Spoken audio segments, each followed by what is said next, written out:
So, bago pa inumin yung sisiw mga ka-sideline, bago pa kainin yung sisiw mga ka-sideline, inuuna muna namin yung painom. Ito yung bagong sisiw natin. Grabe ka healthy. Napaka-healthy ng mga sisiw. Hindi bias guys. Grabe healthy talaga yung sisiw. Mararamdaman mo naman kasi kahit bago pa, mailap. Grabe. So, intestinal cleansing muna po. Bago sila bigyan ng solid, liquid muna. Yan, natin turuan. Kita sa kanila na ito yung tubig. Yan. Painumin. Isa-isahin. Smile.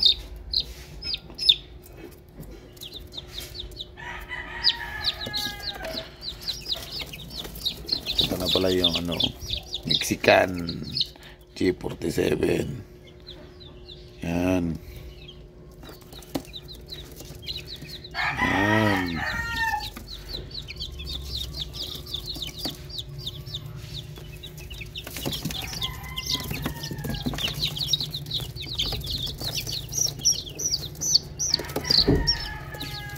Grabe. Sumisipa.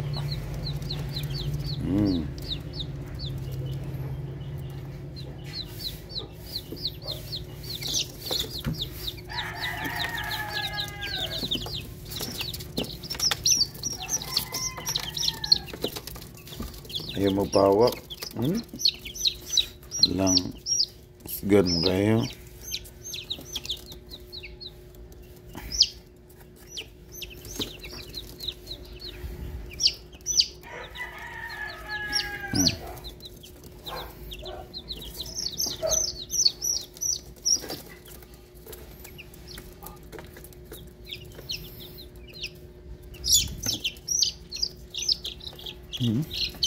Grabe, napaka-active. Oops.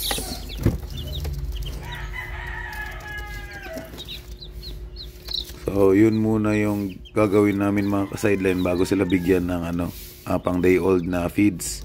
Paiinumin muna isa-isa.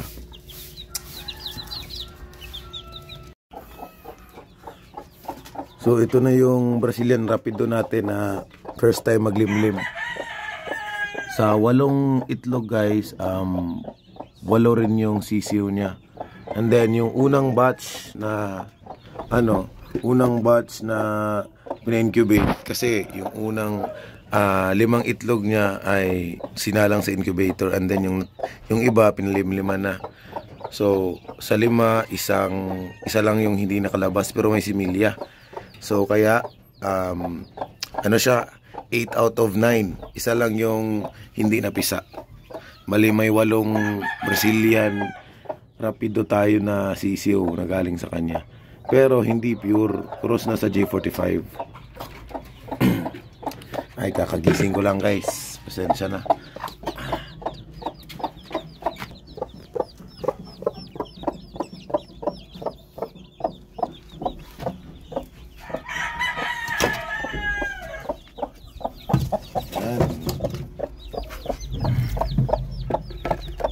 Musik ya nih.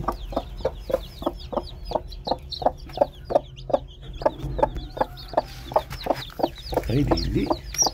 So bakit baka nagtataka kayo bakit marami. So itong mga itim hindi ito sa kanya. Ito hindi ito sa kanya. Ito yung sa kanya. Yan ang kulay ng mga anak ng Rapido.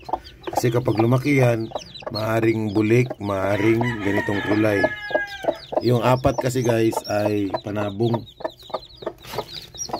Yan.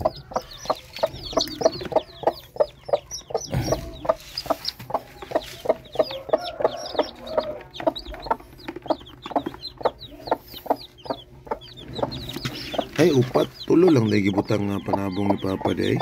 So mali pala ako guys. Ang nakita ko lang kasi walang bugok. Bali 7 lang pala yung nalimliman niya. Wala talaga dito yung buhok guys. Wala, all goods yan. Bali, 7 lang pala tong sisiw nandito. So, 3 panabong, 4 na anak ng Brazilian Rapido. So, let's go. Ilipat natin to. Gamitin natin yung tips ni Boss Jojo sa paglalagay ng inahin.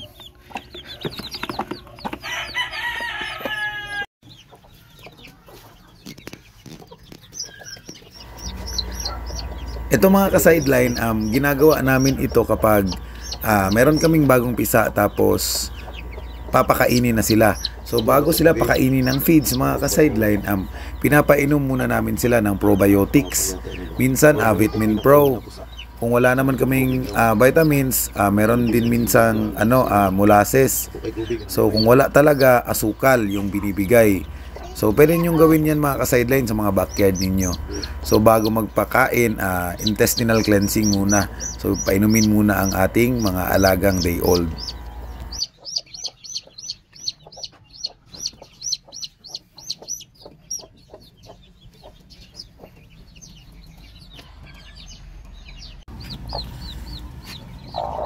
Yung iba mga ka-sideline medyo matamlay kasi yung naunang lumabas, yun nung parang hindi active kasi siguro gutom or medyo stress na kasi hindi pa nakakain.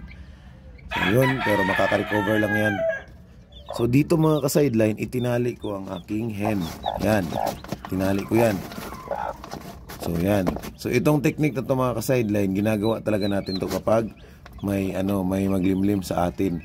So ito ay natutunan natin kay Boss Jojo pandemic time.